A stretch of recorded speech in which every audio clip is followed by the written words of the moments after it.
Welcome to the Smart Business Revolution podcast, where we feature top entrepreneurs, business leaders, and thought leaders and ask them how they built key relationships to get where they are today.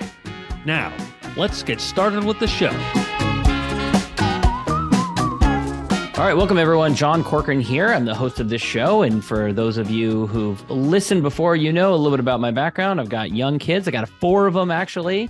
And so, and I'm also an entrepreneur. And so that brings me to today's guest, who is Jim Sheils.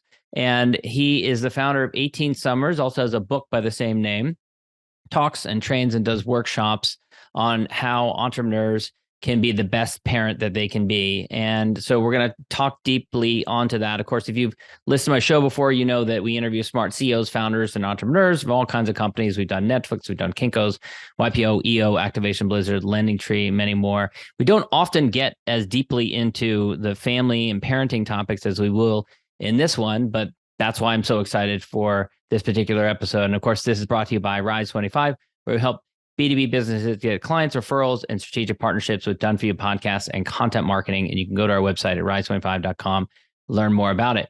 All right, Jim, just wanted to say I'm so excited to talk to you because it's been a few years in the works. Your name, without you knowing it, has come in and out of my world. People mention you, and I'm super excited to talk to you about it. But first, let's start with, it was 10 years ago. You were reading a tidbit that you learned about Steve Jobs, the late founder of Apple, which kind of shook you to your core and led you down a different path from where you've been going. Tell me about that one. Yeah, it was a really powerful, simple article about a guy named Isaacson. He was being interviewed a few days after Steve Jobs passed away. And the article went like this. It said, Steve Jobs spent his final days surrounded by close family and used the opportunity for final interviews to explain to his wife and children why he wasn't always there for them. And then Jobs was quoted in the article of saying, I wanted my family to know who I was. I wasn't always there for them. And I wanted to explain why and for them to understand. So I'm, just reading this and having 5 kids myself, you having 4, you can imagine the moment like that. And this guy, Isaacson, I don't know him, but he fired a really powerful question at Steve Jobs right there. He said, Steve, are you glad you had a family? Are you glad you had kids? Pretty powerful question for quite arguably the most successful entrepreneur of all time. And Steve fired right back. And this is what he said. It was 10,000 times better than anything I've ever done.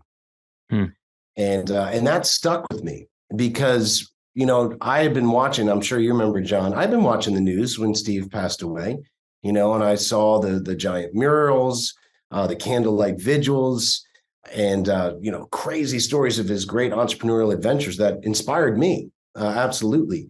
But no one was really talking about this. And, and I had like an instant awakening, and it was at a time in my life when I really needed to hear it. Because we all get wrapped up in with getting to that next benchmark, getting to that next level that they'll understand. I'll get back to them, but someday never comes, and at the time of reading that article, I have a real estate investment company for 24 years. Well, then I was still bringing it through the 08 meltdown. We had the stitches on. So I was bringing this is the 2011. So it's like, a couple of years after that whole meltdown, and took a while. We survived, but we had broken bones, and so you're still healing those. I was in the process of adopting my 2 oldest sons, and I had just been approved by the Mayo Clinic like a few days earlier to donate a kidney to my father. So I got hit with all of these points of critical, John, all at once. It just changed the way I viewed family. It just changed the way that I ran my businesses. And I became pretty determined to make sure that as I grew my businesses, because I'm the last person to take away ambition. I'm very entrepreneurial. I couldn't do that to myself or you, but I want to see you be successful in business and at home. And the big problem that I found was it seemed in order to understand things, you almost had to have a master's degree in family psychology, and that's not what it's about. So I tried to start simple rhythms and strategies and share my own failures with other entrepreneurs. And that's what caught on. The first book that I wrote, I didn't want to write it, John. I had no desire. It was uncomfortable. It shared parts of my life I wasn't comfortable sharing. But I knew the simple principles I had put together and were working for my own family had to be shared. And that was the starting point. Yeah. And I want to talk about those rhythms and the board meetings that you talk about. But before we do, there's a couple tidbits that you've dropped that, kind of have shook me in the same way that you got shaken by what you read about Steve Jobs. One became the basis of the name of your company, which is 18 Summers. I'd love you to explain what that means for those who haven't heard that term before. And then the other one I heard you say on some podcast interview was that 85% of the time that we're going to spend with our kids ever happens before they're 18, before they leave. And that was just like shook. I just really was shocking to me. It was like, wow, once they go off, you get a fraction of the amount of time with them. It does. And I was just speaking at an event in San Juan, Puerto Rico last week, and it was a grandfather who got up. He was doing this letters to my grandchildren, very successful entrepreneur. He quoted 91% on the 18 Summers. Everyone turned around and looked at me because I was speaking later that day. And I'm like, he's saying even higher than I'm saying. So I don't know what study he got, but the study that I showed was, the average person will spend about 85% of the time they ever have with their child by the end of the 18th summer. And when you really start to think about it, you stop and think, that makes a lot of sense because, your 5-year-old's with you all the time. Your 17-year-old, 18-year-old. Well, then once they're 21 and they're in their career, they're going off, they're at college, it diminishes. So that's for the average person. And I became, I don't want to say obsessed, but really focused of saying, well, how do we make the most of those first 18 summers and then make them want to come back for more? So, and if you're intentional, I don't think any entrepreneur is average. We're not built for average. So the average person has spent 85% and only have 15% of the time left, right? But what if we can extend that to 20, 25, 30, 35% more time with them? I believe we can do that. I think the key, though, is those first 18 summers, because if you do those first 18 right, that's one of the most rewarding and one of the biggest guarantees, I think, for family longevity. So that's why we named it 18 Summers, because of that quote. And it was a mentor of mine said, Jim, just remember, you got 18 summers. They're not all created equal. Make the most of those first 18 summers. Take hold of them. Make the memories. You won't regret it. Let me ask you a devil's advocate question. Why the focus on the summer? Why not focus on year round? I think it's a seasonal thing. And I've had friends say, well, I like winter the best. I'm a warm weather wimp. So summer always, I'm attracted to that. Yeah. But I think it's just the thing of when everything slows down a little bit more. Everything is just, kids are out of school. It's been the vacation time. So summer just has some sort of golden aura around it, I guess. So that's why it's 18 summers, but you could do it to anything. Maybe you're like, gosh, Jim, I really love Thanksgiving or I love Christmas. Well, you got 9 more Christmases with your kid. Wait, what? That doesn't even make sense. It doesn't sound right when you start to do that simple math. So it's really just it's something to give you focus. That's why I think the summers was the main. And something that's year round. Even if you say you have 3 more years with your kid or 4 more years with your kid, it's a year. It's kind of a bigger concept. The idea of the summer kind of limits it. So let's talk about the board meetings idea, which is different from the idea of doing a family meeting, which some are advocates of. Maybe you can kind of distinguish the difference between a family meeting idea and what a board meeting idea is and why you recommend people doing that. Yeah. So I love family meeting. We aim to host one every Sunday for a short time with our range of kids. And that's everyone together. And, I think it's a powerful rhythm. And you've seen in my book, John, and in probably talks, I believe in rhythms. In business, I've seen you've had Vern Harnish on there. It's Vern who taught me this: priority, data, and rhythms. That was the Rockefeller way. Yeah. Priority, data, rhythms. You set a few powerful rhythms in your business that can help hold it together. You set a few powerful rhythms in your family life, same thing, but we're not really focused on doing that. And so the rhythm that I created was to focus on that parent-child relationship, especially for the busy entrepreneur, and to tie into principles that could support it. So family meetings, everyone together, this is not about everyone together. In fact, the advice that I give when I say, if you guys don't listen to anything else and you check out, that's fine, but hear this before you do. Separate the parts to strengthen the whole. If you want to have that deeper, more connected family life, separate the parts to strengthen the whole, get one-on-one. And really, that was the whole basis of my rhythm, getting scheduled one-on-one time with each member in your family. Yeah. And talk to me about what it should look like. Do you do whatever the kid wants to do? If the kid wants to do the gaming, do you sit there and watch them game? If they want to go off and spend $300 to visit an amusement park, do you do that? Or do you say, okay, we'll do that one time of the year? And what's the frequency? What are your recommendations on all these things? Yeah, so here it is. So we know that, for your own company or for mine, we might have a board meeting every quarter, right? A board meeting is to, reunite the team and look ahead to the next 90 days. So over 10 years ago, I started with my sons when I adopted them at 7 and 5. Here I am running this busy business. I'm an instant father. I've adopted 2 young sons with my wife. And I said, if I can do this with my most important key team members and investors, I can do this with my children. So every quarter, I would take at least a half day to spend with each of them. And there's only 3 principles that this holds it together, John. It's one-on-one, without electronics, and then fun activity, the focus reflection. And I can go over each of these. The one-on-one is self-explanatory. It is not you, your wife, and your daughter. It's not that you and them and their friend. It is one-on-one. We're going to put the magnifying glass on that relationship in the positive way, just by itself. Clears out distraction, sibling rivalry. It's golden. The second thing that goes on top of that is intermittent tech fasting. That's a coin that we turn. Now, we all know about intermittent fasting. It's good for your health, organ revitalization. You're not giving up eating, but you're disciplining yourself to eat between this time and this time. I say the same thing without electronics. This is a tech fast period of time. We don't realize how much these little button knobs get in our way of actual connection, actual conversation. You take that one email, that one work text, you're not there, you're not present, and we don't realize how unpresent we are for our family. So we make sure that we're out. And then the last thing is just let them pick the day. Sometimes it might be something more expensive, John, but you'd be surprised. Most of my things have cost under $20 when the kids have been planning, especially at young ages. So we let them plan the day, go all in. And the key is at the end of that day, the guard is down, everyone's decompressed. You maybe spend some time talking, maybe an overdue apology, an overdue compliment that we thought we gave, but we never did.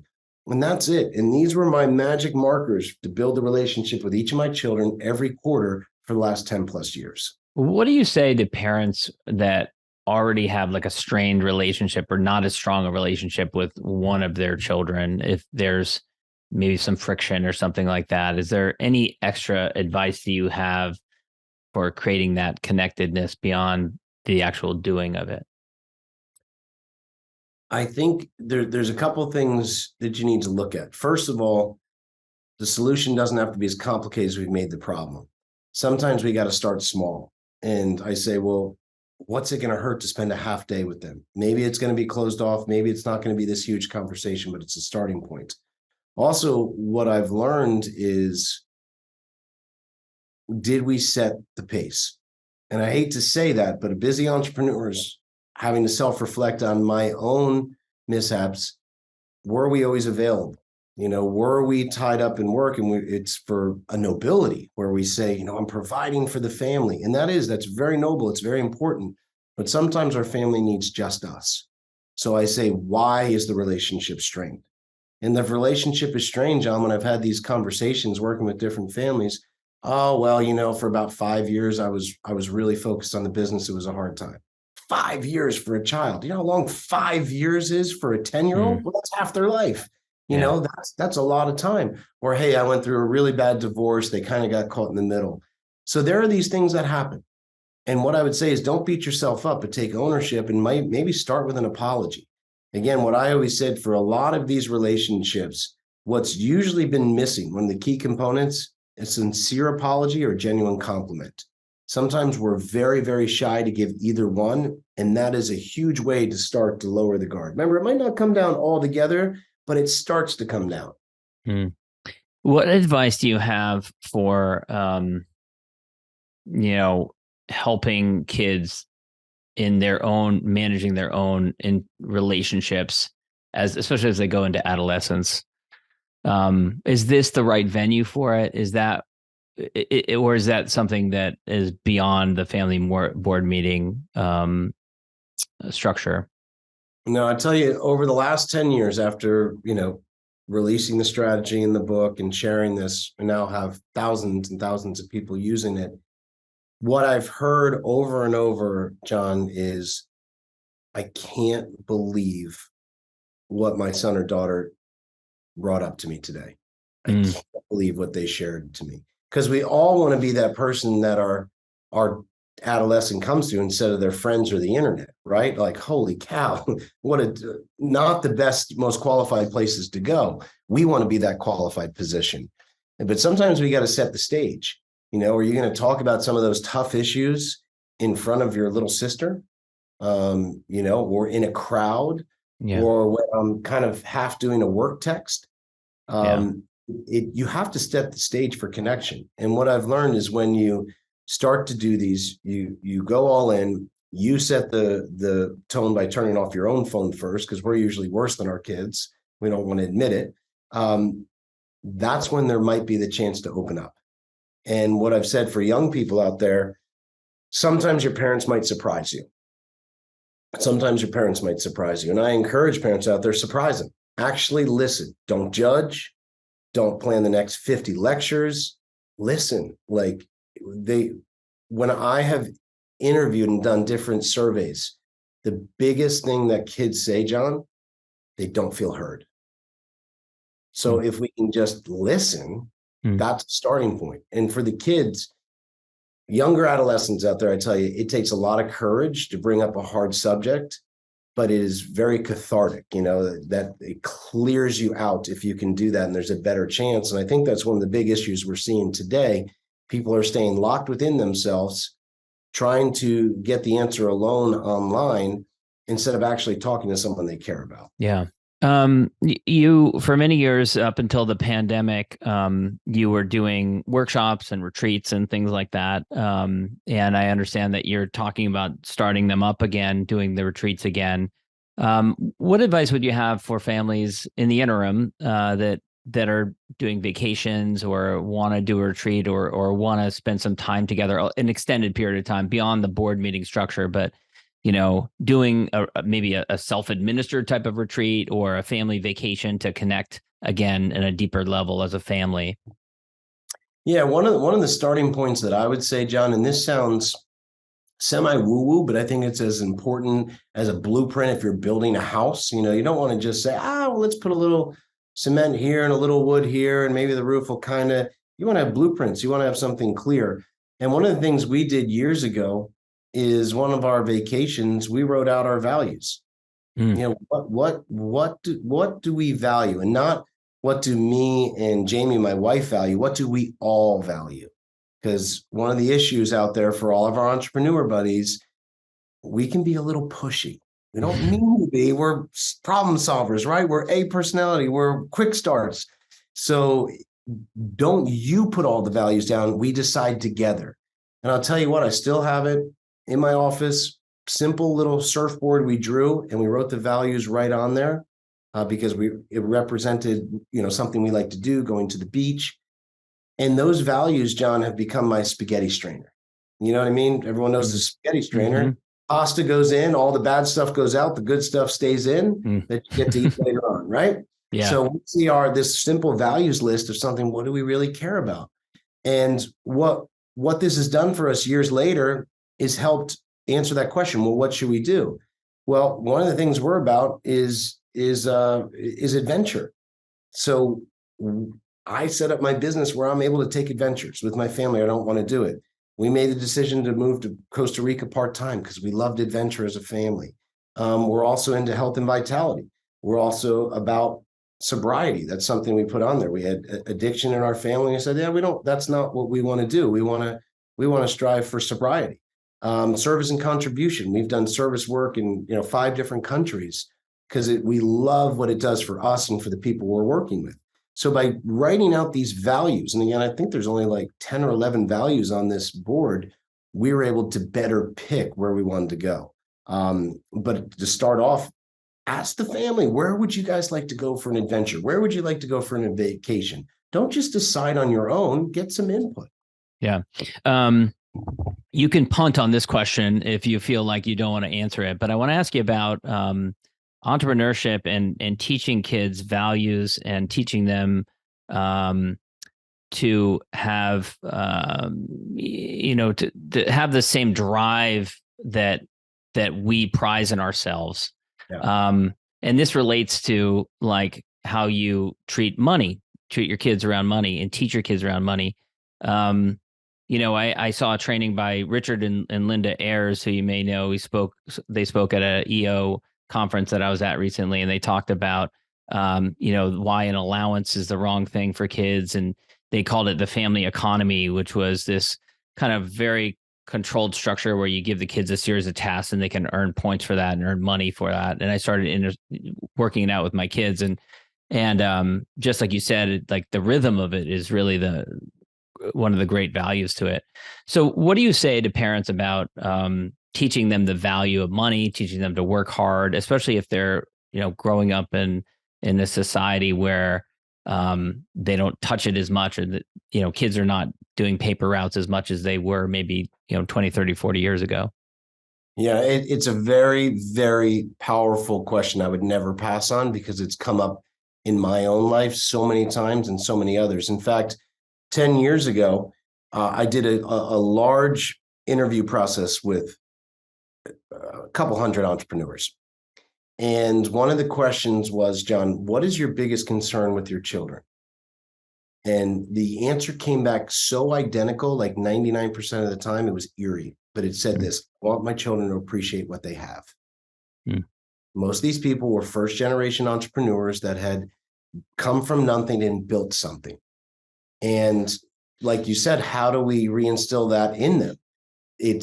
We had to start from nothing and now have something, but they're starting with something. So how do we create that same drive, that same passion, that same commitment? Here's a couple things, and I learned this through our retreats, through lots of just open forum questioning and talking, and now been testing in my own family. It seems to have worked pretty well. First off, they're probably going to have to do it a little differently than us. And one of the most exciting things for me, and again, I have 3 lessons I want to teach my children: personal development, financial intelligence, and relationship skills. I built a whole education matrix around those 3 things. I think those are the 3 things you can get at EO, great mastermind groups that you and I have been in as adults, but the kids don't get it at school. It's not even enhancement curriculum, let alone core curriculum. I think after 6th grade, that should be core. So this is financial intelligence is one of them. I will not hide money from my children. So first off, if you want them to better respect it, you want them to better understand it, but you keep them in a side room, won't talk about it, you're not allowed to know that, I think that's not a good decision. So what my wife and I decided years ago is we're going to be very open about our money. But I lay down some things. So at 16, my 2 older boys, we've had the money talk. We all talk about the sex talk. That's a great thing to have, but we have the money talk. And I explained to them, hey, we're going to talk about my money. It's not for loose lips with your friends or other people, but I want you to understand how it works. I want you also to understand that it's tied to certain values. And although I'm going to try to help you and get you into opportunities that I didn't necessarily have based around things that I think, you can really do well at, I'm not going to do the push-ups for you, and nothing's guaranteed. So for example, if they take the route of addiction, I've told them, I said, I will always love you. I'll be there, but you will receive nothing. I don't fund addiction. We've seen how that doesn't work in our family. I've seen how enabling works. I'm sorry. I won't do that. So I'm very open with them about money. And I've also told them, I said, well, Dad, what do you want me to do? What do you want me to do? They started to come up to me in their early preteens. What do you want me to do? I said, don't worry about what I want. What do you want? That's where the creativity is. What are your talents? What are you naturally good at? What do you enjoy? What does the world need? I want you to start to think about those things. Don't worry about what I want. It's what you want. And I'll support it. I'm not going to do the push-ups, but I'll support it. And so far, that's worked for a lot of the people that have gone through our retreats when I've said, let them have some space to figure that out. And I've been able to see that drive. My own son, both my sons now have started their own business. One fishing charter, one who clears off roof gutters. But they both did it on their own. They're both sharing drive. They know I'll be there to support them, but I'm not handing anything. So I think it's a fine line. So I hope that kind of helps answer. Yeah, yeah, no, for sure. It's a tough one because like it sounds like what you're suggesting is around later teen years or mid-teen years is where it's appropriate to start talking about it. Because I can think of my 8-year old, probably from age 6, he's asking me like, Dad, how much money do you make, or how much money do you have in the bank, or how much money's in your wallet? And it was kind of like, well, I don't know that I want to answer that, and I haven't quite figured out what the answer is to give him because he's not going to appreciate it either way, no matter what you say. Yeah. Well, I think you can start. I started playing financial games with the boys right when I adopted them, and got them at 7 and 5. So I do believe there are a few financial education games that are good Yeah. as they Like work. what? Like what sorts of games? Like board games or? Yeah, the Kiyosaki's Cash Flow for Kids is a great game. Yeah. It just is. It's a very simple thing. I mean, through 4 years of college, John, no one ever taught me the main ways to make money was owning businesses, owning real estate, owning stocks and bonds. Those are still like the three major pillars of wealth. I didn't know that. So at least that's teaching them now that Yeah. they are kind of being guided towards that's a potential. Fun So fact, I haven't bought that game yet. I've asked a bunch of others about what games they recommend. A bunch of people have recommended it. I'm pretty sure that it's like over used on eBay. It's over $100. I think those games. I think that they stopped producing them, so they're actually kind of hard to find unless they start I producing heard them again. that. Well, Yeah. for me, and again, Rich Dad Poor Dad was a huge book for me, along with 7 Habits of Highly Effective People, Think and Grow Rich. But that one was big, and I remember when I first moved to California from Jersey, came home broke as a joke. My first year out there, my parents said, "What do you want for Christmas?" I said, "I want this board game, Cash Flow." It was $250 or something. They're like, "You want a board game?" I was 23, so. Yeah. I said, yeah. And I started playing that with 3 friends every Thursday night. And within that year, John, I started my real estate investment company Hmm. in Bakersfield, California. So that's Hmm. how important it was for me. So for money, that was a great game. For personal development and relationships, there's a board game for little kids called The 7 Habits of Happy Kids that was done by the Covey Group. That's a really good one as well. So games are a great way. And then experiences. They come out to the properties with me. We're a partner in an RV resort. They go out to the RV resort and see the things I'm working on. They go into our rental properties when we have some vacation rentals where we're changing furniture. So they're getting a piece of the questions. Sometimes when I'm on a podcast, I'll have a little one, they know when I'm on, they can't come in, but they'll peek in to see. And, so there's involvement, if that makes sense. Mike Michalowicz, great author. I've interviewed him a couple times in this podcast. He wrote a book for kids. I think it's called Money Bunnies or something like that, which is a great book also. And then my buddies V Band also did a book that's called Try Again, Dahlia. That's about this girl starting a little lemonade stand. Those are 2 of my favorites that I love. I'll have to get those then. Yeah, great kids books for young kids. My youngest just turned 4, so they're great. I know we're running short on time here, Jim. This has been great. Any other final tips for parents listening to this, parent entrepreneurs raising great kids? There's one thing that I did want to say, John. So it's not only being open about the money and saying it's not necessarily guaranteed to you. It's tied around values, and we'll try to help. Let them discover their own passions and interests and do it on their own. I cannot stand when entrepreneurs build a business for their kids and hand it to them and run it and act like they're running it. You're not doing them any favors. Don't force them into the family business. And one of the things that I've seen, and this was a big theme of our retreats, because there were 3 days, and the last day was kind of the surprise day of what ties it together and to get that deeper meaning, that drive.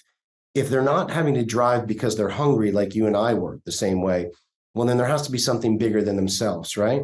So active service and contributions has been one of the most powerful ways to have our children respect our money and see that it's about more than us. It's not just about something on your wrist or something that you park in the driveway. There's more to it. So the active service work I've done with us and other entrepreneur families, building houses in Mexico, doing work in Guatemala, orphanages, taking paraplegic surfing, which we did at a bunch of our retreats, you start to see that wow, I do appreciate what I have. I didn't before. And man, it feels good to be able to be a part of this active service and contribution. So you're teaching them not only to write a check, but to be there in the trenches, getting the check into motion. That's been one of the most powerful ways I've seen people break that entrepreneurial curse of that second generation. Yeah. This has been great, Jim. I want to wrap things up with the question that I always ask, which is, I'm a big fan of expressing gratitude, especially to those who helped you along the way. So what peers and contemporaries, however you want to define that, would you want to just shout out and thank them for helping you along the way? I would like to thank anyone, because there's such a collective, John, anyone who's been in a mastermind group with me. Mastermind groups have just been so powerful where you're able to sit on that hot seat and explain difficult parts of your personal life or your business life. And they've been able to not only challenge you, but help present solutions to me that have definitely been able to get me in the position and be on this podcast today. So all of my fellow masterminders that have been in masterminds with me, I just bow deep to each of them. Jim, this has been great. Where can people go to learn more about you, grab the book, check out the work that you do? Yeah, the book, Family Board Meetings, on Amazon. You can find it there. If you want to learn more about our family programs, just go to 18summers.com. Excellent. Jim, thanks so much. Thanks, John. Thanks for listening to the Smart Business Revolution podcast. We'll see you again next time, and be sure to click subscribe to get future episodes.